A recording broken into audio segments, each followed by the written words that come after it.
এবার ভিক্ষা করার সিস্টেম কি? নবী বলে রবের কাছে ভিক্ষা করার আগে আগে ভিক্ষুক হও, ভিক্ষুক হও, ভিক্ষুক হও।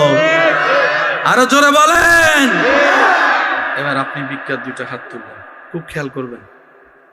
প্রথম আল্লাহর প্রশংসা, ইচ্ছা মতো রবের প্রশংসা করবেন।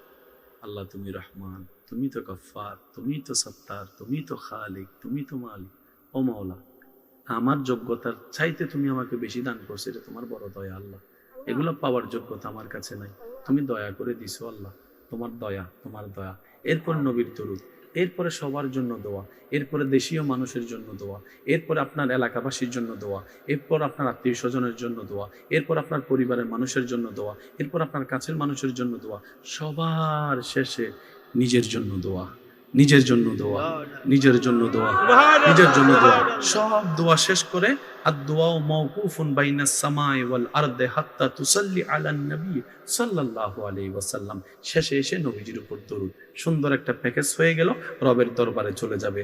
যা যা আপনার জন্য কল্যাণ, আল্লাহ পাক সেগুলোকে সিগনেচার দিয়ে কবুল করে নিবে, কবুল করে নিবে, কবুল করে নিবে। আপনার তাকদীরের মধ্যে সেটা যোগ হয়ে যাবে রব যখন কবুল করে নিবে। বলেন না সুবহানাল্লাহ।